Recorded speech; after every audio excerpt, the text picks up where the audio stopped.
For several second-year Denver Broncos players, it's time to break out. We'll take a look at Marvin Mims, Drew Sanders, and Riley Moss on today's brand new episode, Locked On Broncos. You are Locked On Broncos, your daily Denver Broncos podcast. Part of the Locked On Podcast Network. Your team every day. What's up, Broncos Country? Welcome into a brand new episode of Locked On Broncos, your daily Denver Broncos podcast, part of the Locked On Podcast Network, your team every day. Thank you so much to everybody in Broncos Country, all the everydayers out there who tune in and make us your first listen of the day every single day. Just a reminder, you can get this podcast for free on YouTube or wherever you get your podcast. So make sure, if you haven't done so already, you hit that subscribe or that follow button down below so you never miss out on a day's worth of Broncos news, content, coverage, and more every single day, all year long, because for the true fan, there is never an offseason. I'm Cody Roark. I cover the Broncos as a reporter for Mile High Sports. Joined alongside, as always, by Sayre Bedinger. He's the site expert over there at predominantlyorange.com. And we're back with another episode here today. Sayre, really kind of focusing in on Denver's second-year players, right? The 2023 NFL draft class. A couple of players come to mind here in terms of what will a breakout season look like? What do they need to do in order to break out? And I think be remiss if we didn't start off with probably their top pick in last year's NFL draft, Marvin Mims, set for a big role here in 2023 or 24, according to Broncos head coach Sean Payton.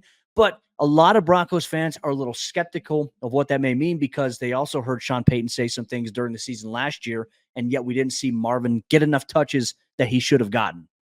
And Sean Payton took ownership of that. He and the coaching staff mentioning the fact that really it was them who kind of limited his role in his rookie season. And we saw glimpses of the best of what he's capable of doing in every possible regard. I mean, he was a Pro Bowl return specialist, was outstanding in kickoff and punt returns, made big plays when he got opportunities to do so for the offense. And I think we saw early in the season that positive trajectory that he was on. Remember the Washington game where he had his only touchdown catch of the year, which is still crazy to think. If you told Cody and I or any of you listening that week 2 game against Washington, hey, Marvin Mims is going to catch a touchdown this week, but it's going to be the last one he has all season. I think after the way we saw him play, we would have been like, you're insane because this guy's got to get involved. But it just wasn't in the cards. That we saw more involvement in the Chicago game as well. The big play to set the Broncos up for a game winner. I mean, it was on the right trajectory, and things apparently just went off the rails. And I don't really know why, Cody, because the Broncos, it wasn't like they were just,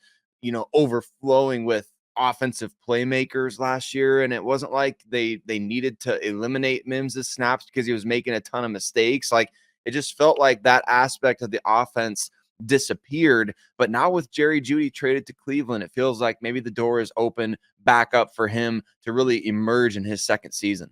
And that's the vibe that I really got from Sean Payton when they decided to make the move of trading Jerry to Cleveland, is that, hey, like, this is a guy who's going to play a little bit more. And look, Sean even said, I think it was at the NFL Scouting Combine, he said, you're going to see a more confident player this upcoming season. So ideally, if we're going to see that, what will that look like? How can Sean Payton maximize Marvin Mims this upcoming year? Well, Sayre, I think first and foremost, it's got to be relegated to a role where he's not just lined up in the slot, right? I think going back to what Sean has said historically, like, he wants his wide receivers to be able to line up anywhere, because when you can do that, you can play a multitude of different roles. You can run a different route tree at these positions. It increases your opportunities of making plays. And I think last year we really saw Denver's offensive mindset really focused on Courtland Sutton and Jerry Jeudy in terms of these roles. Like, even sitting at practice, I would watch and say, why don't we get to see a little bit more of Marvin? Like, Marvin's running these routes on air, but all of a sudden he's not a focal point of the offense really going into the game plan during Sundays. And that was, I think, a very frustrating thing for me to see. So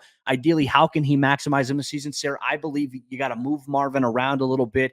He can be a gadget player, but you don't want to just define him to just, okay, a gadget role, right? And I think when we talk about things we don't want to see any more of, I don't want to see Marvin solely used on end arounds and jet sweeps. I think you can use him on those, but if that's the only way that you're using him, teams picked up on that so quickly last year. And you know how they did it?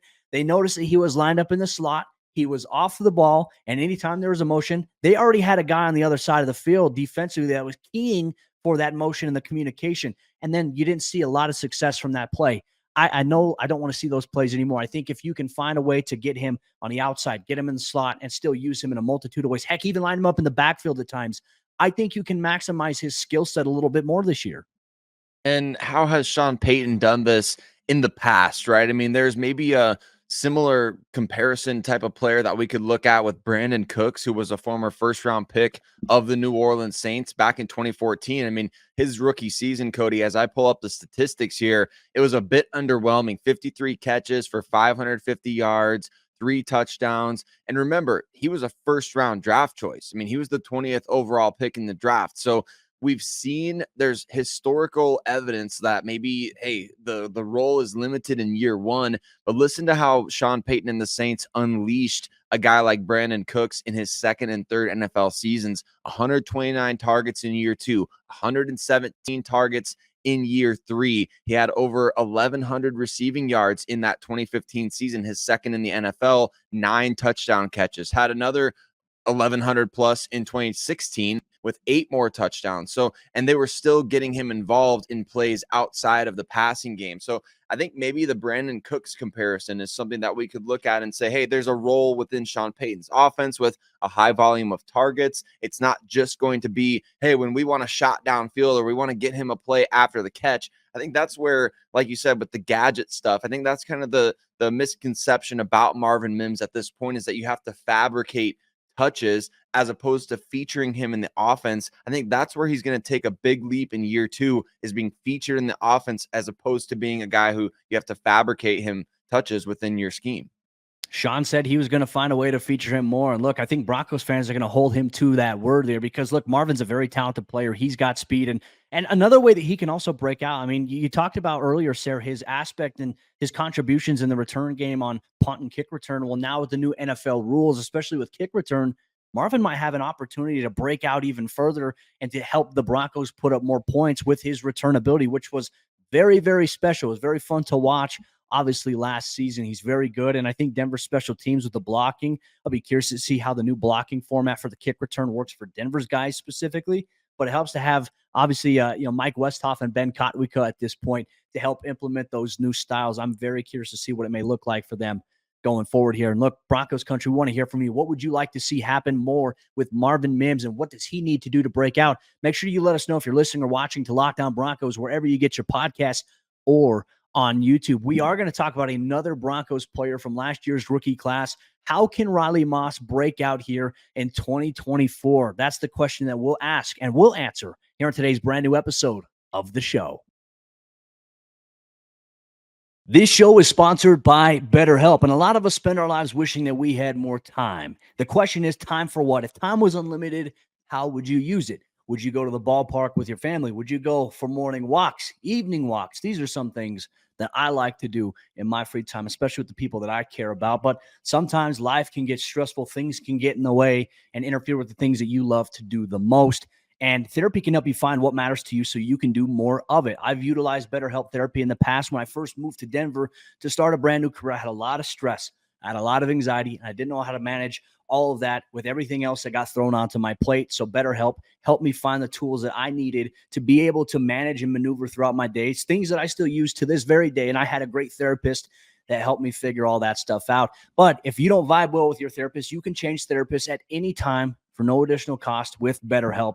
If you're thinking of starting therapy, give BetterHelp a try. It's entirely online. It's designed to be convenient, flexible, and best of all, suited to your schedule. You can do it in your kitchen. You can do it in your bed. You can do it from sitting on your couch. It's convenient to your schedule and what works best for you. Just fill out a brief questionnaire to get matched with a licensed therapist and switch therapists at any time for no additional charge. Learn to make time for what makes you happy with BetterHelp.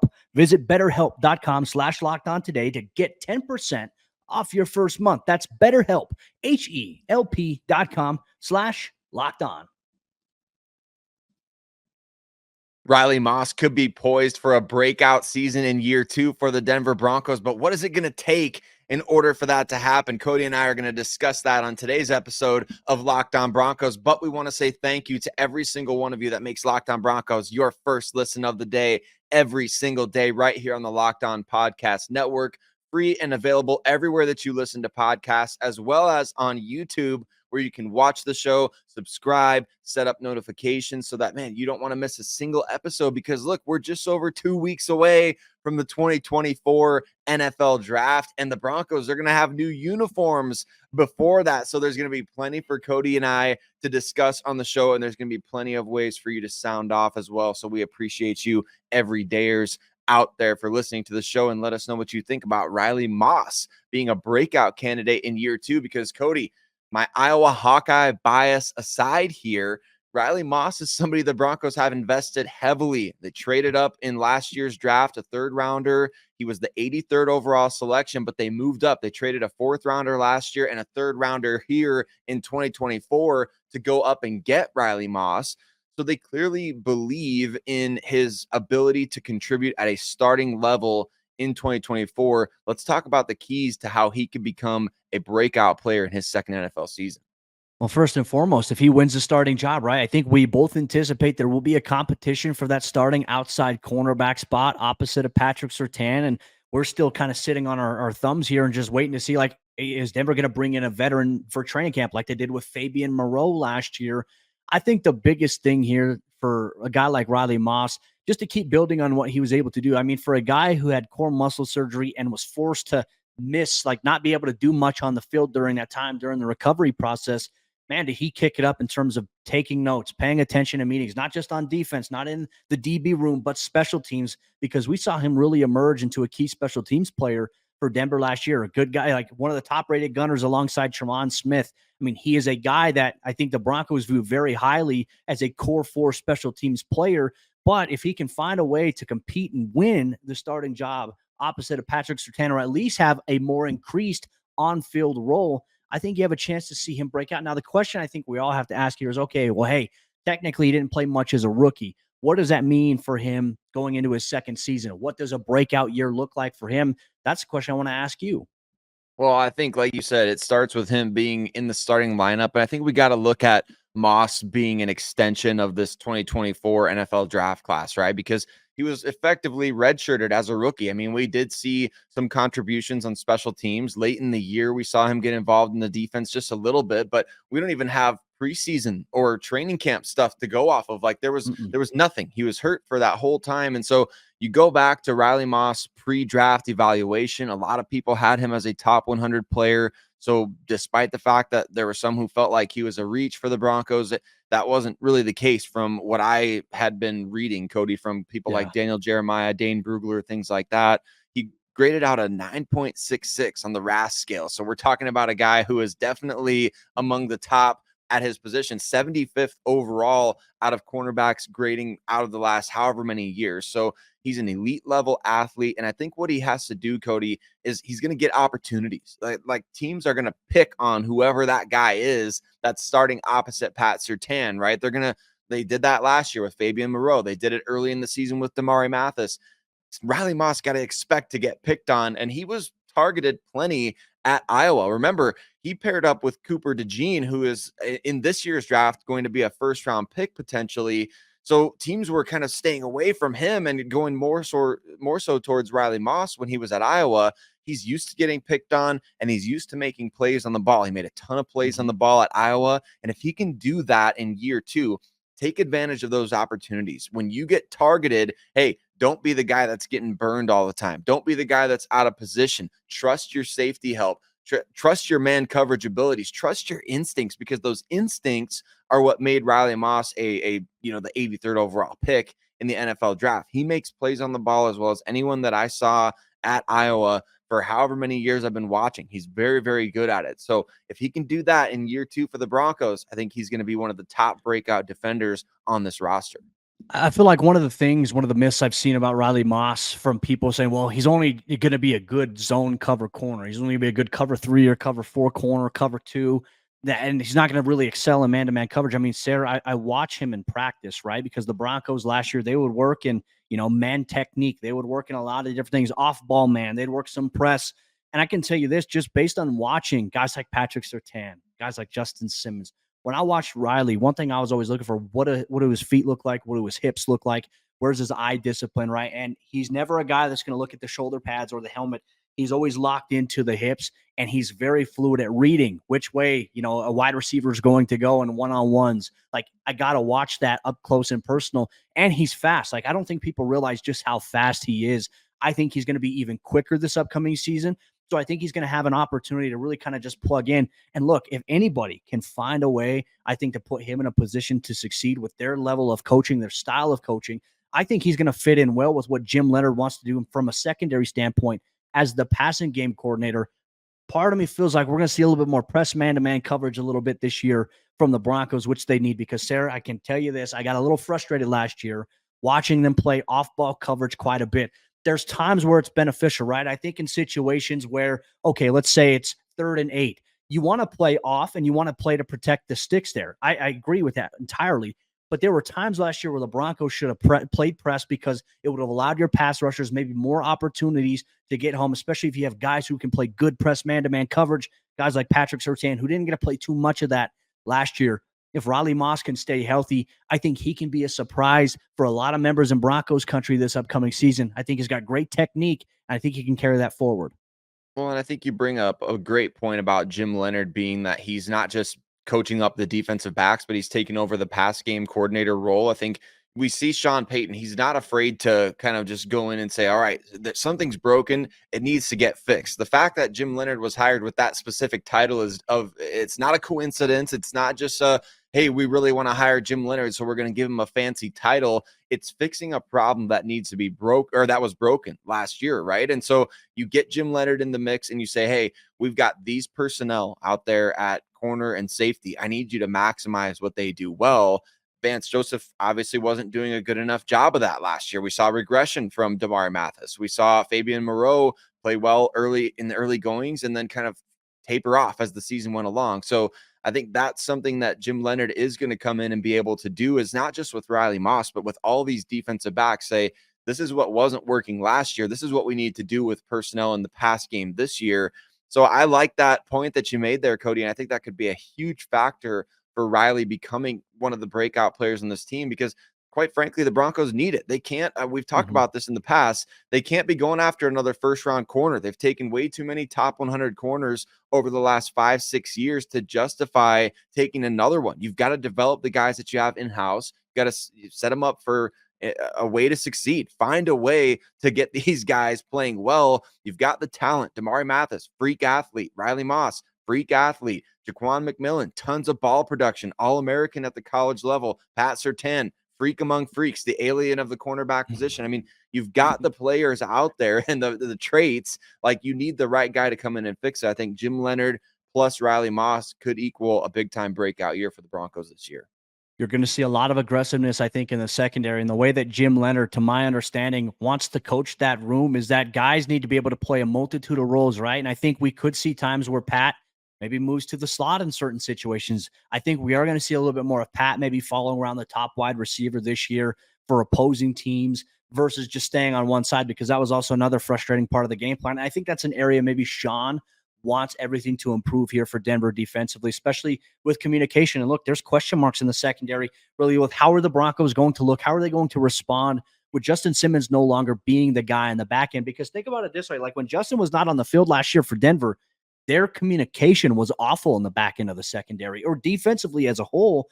They couldn't do it. So they lose Josie. They lose a guy like Justin Simmons. New voices need to emerge. And I'm very curious to see how Brandon Jones, Caden Stearns, PJ Locke, these guys, how they factor in and maybe improve that or carry on the same type of tone that Justin had on the back end, because it'll help the corners out specifically in 2024. And we want to know from you, Broncos country, what does Riley Moss have to do in 2024, in your opinion, to break out in his second season in the National Football League? There's one more player we have to highlight from last year's draft class.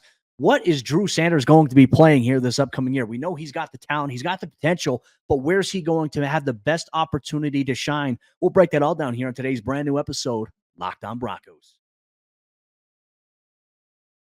Today's Locked On Broncos is brought to you by our friends over there at the GameTime app. And with the MLB season here, you can head to a ballpark near you here today, courtesy of the GameTime app, because GameTime is now an authorized ticket marketplace of Major League Baseball, which makes getting tickets even faster and easier. And the cool thing is, prices on the GameTime app, they actually go down the closer it gets to the first pitch, with killer last-minute deals, all-in prices, views from their seat, and their lowest price guarantee.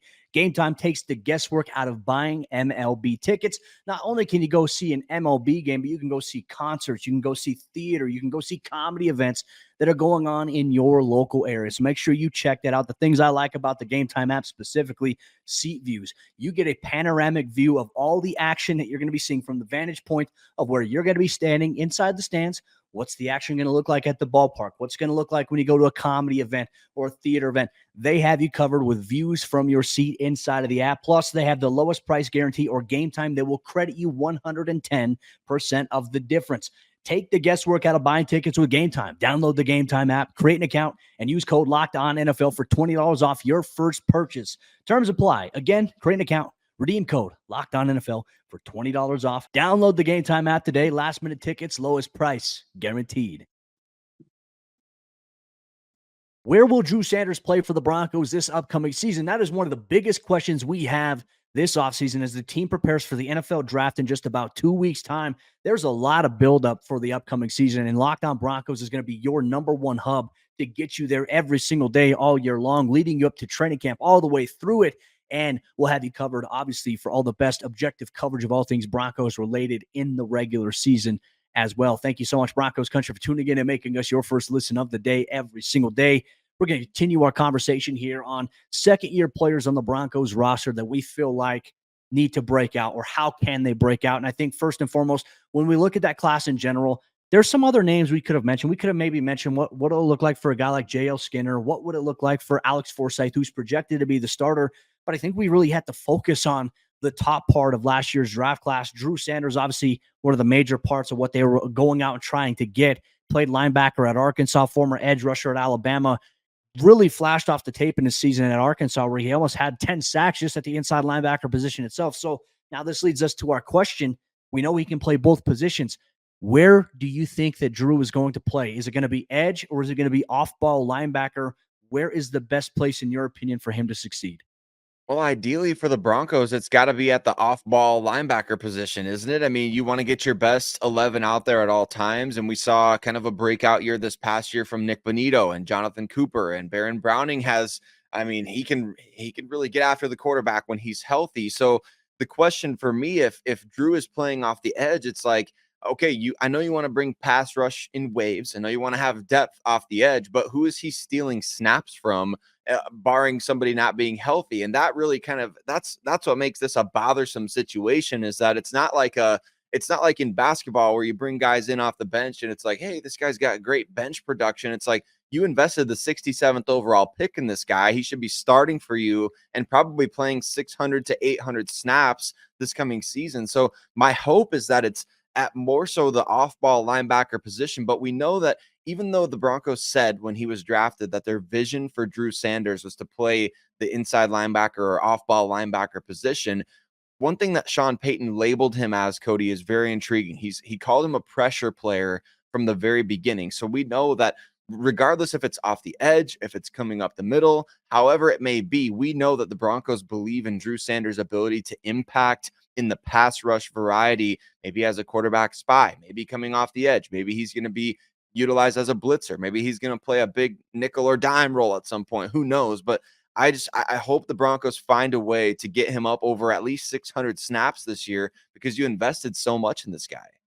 Well, and I think another thing as well, you look at where Denver's at positionally. I think you make a great point, because from what I know and what I can tell Broncos fans, the team loves Jonathan Cooper, Baron Browning, Nick Bonito. That's their top three in terms of their pass rush rotation. We also can't forget Ronnie Perkins is also on the team still at this point in time, and they believe there's a lot of potential to be had with him. Maybe he makes the move to a defensive end position. I mean, that's certainly in the works here potentially for Denver. But for a guy like Drew, I think a lot of people were frustrated last year, Sayre, because look, he got thrown in the Miami game, and Miami was very, very fast. The game was a little fast for Drew in that situation. But I think in times where they've put him in the NASCAR package, especially when the Broncos, they played the Kansas City Chiefs and got their first win against Kansas City in forever. Drew, I thought, did a really good job in the dime and their NASCAR package of playing that middle backer position here. Now, I think right now, the Mike backer position's wide open. Look, Alex Singleton's going to be the starter at the wheel. He may even take over Mike, and then you can maybe move Drew to wheel. It really doesn't matter that. I think defensively, they're going to be required to know both and have to do the same. But for me, I look at Cody Barton and I look at obviously Jonas Griffith. I think there's obviously Justin Sternad. You add Drew Sanders into that mix. I think you have to have a competition between these four guys. And I think you're going to see maybe a little bit of what Drew's made of. I mean, Sarah, I watched Drew at practice, and this is a guy, I mean, he's so athletic. He makes it look easy. Like, and he's long. Like, when he spreads his arms out to the sides, he's got really good wingspan, and he's got the ability to close distance very, very quickly.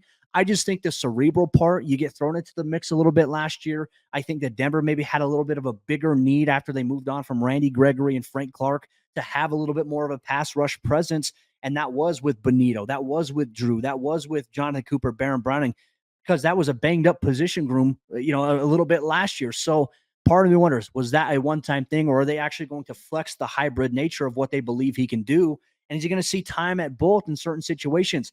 I don't necessarily believe in throwing too much at a player, right? And I think that if you pose a scenario where he's going to play both edge and inside linebacker in certain situations, part of me does feel like, is that too much for a guy like Drew? Drew's a guy who's played edge before. We all know that. But he really only played 1 year of off-ball linebacker at Arkansas. And if you're going to ask him to play at the NFL level of all places, you at least have to be patient with that. And I think some Broncos fans, I've seen commentary, some Broncos fans have expressed frustration like, wow, we wasted this pick on Drew Sanders. I think Drew still has a lot of room to grow and improve, and I think he can surprise Broncos fans a little bit this year. I'm just very curious to see how Sean Payton wants to use him, and hopefully maybe we'll get an answer here, because then I think in a week and a half, almost 2 weeks, right before the draft happens, we are going to hear from George. We're going to hear from Sean on a pre-draft press conference. I hope that's a question that I get to ask, so we'll see how things fall from there. But I think Mike is the best position for him at this point in time for the Broncos defensively. Well, and to your point about kind of the fan base giving up on guys after the first year, I mean, how many people expected Nick Bonito to go out and lead the team in sacks this past season? I mean, after his rookie year, it was like, well, shoot, I mean, is he going to be able to hold up off the edge at the NFL level? Like, he just doesn't have the strength. And there's just, it's too many sweeping assumptions being made, after a guy's done playing at the college level, or after the first, their rookie season. If you're not the rookie of the year, or if you're not making the Pro Bowl as a rookie, you might as well just pack your things and head off to your next NFL destination, because boy, you're going to be written off by a lot of fan bases, not just the Broncos fan base. I don't want to continually throw the Broncos fan base under the bus there, because it is generally fandom everywhere. So we get that, but man, I don't want to have to write Drew Sanders off because of this position thing. Maybe we should be on a little bit of a Drew Sanders weight watch. Does anybody follow Drew Sanders on Instagram or something like that, where you can tell, is the guy putting on weight this offseason, or is he staying roughly the same? Because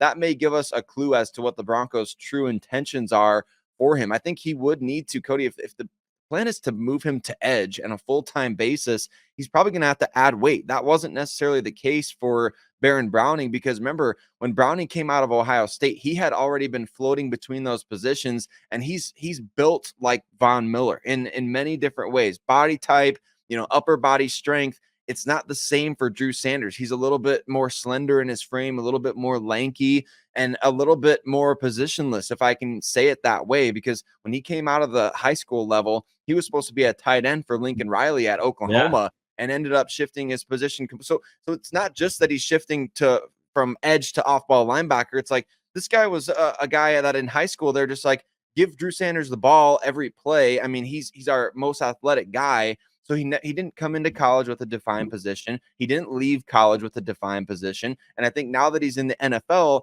you have to really make a decision and stick with it. I don't know what we saw from him at the edge last year, Cody. I mean, 5 pressures and 100+ odd snaps, I think. So it wasn't great, but neither was the off-ball linebacker, like you said. I mean, other than preseason where he had the interception and things like that, it's just all of these guys that we're discussing, second-year breakout candidates, what do they need? They need the game to slow down for them. And I think that if that can happen for any of these 3 guys, Cody, they can all be huge factors in a roster that people see as one of the worst in the NFL. I mean, they need time to grow, and that's the thing. They need time to develop, and not a lot of fans will give them the opportunity to develop. Like, it's not going to happen right away. And what have we heard from George? What have we heard from Sean? They've talked specifically about the importance of drafting and developing guys. That means that there's a timeline. It's not going to be right away in year one. Look, if a player all of a sudden explodes in their rookie season, great. That's like best case scenario. But ideally, you're probably looking at maybe the 3rd year of that player to really kind of evaluate how much have they grown? Can they be what they brought them in to be? to me, I think that's the timeline where Broncos fans should kind of invest. So Drew still really has 2 years, in my opinion, for us to evaluate and to sit here and say, okay, hey, where is he taking the biggest stride? Is some of the areas maybe he struggled with as a rookie or second year, are those still present here when we're talking about him in year 3? These are things we have to obviously highlight and keep an eye on here as we go about the offseason and throughout the entire season as well. We'll be following the developmental trail and the developmental aspects of these players, not only just second-year players, third-year players, rookie class. You can get all that coverage here on Locked On Broncos. But Broncos Country, that'll wrap up today's episode of the show. One thing we are going to do tomorrow for all you everydayers out there, we're also going to take a look at third-year players who could break out in a bigger way as well from the 2022 NFL draft class. We'll break that down and much more on tomorrow's brand new episode of Locked On Broncos. We'll see you then.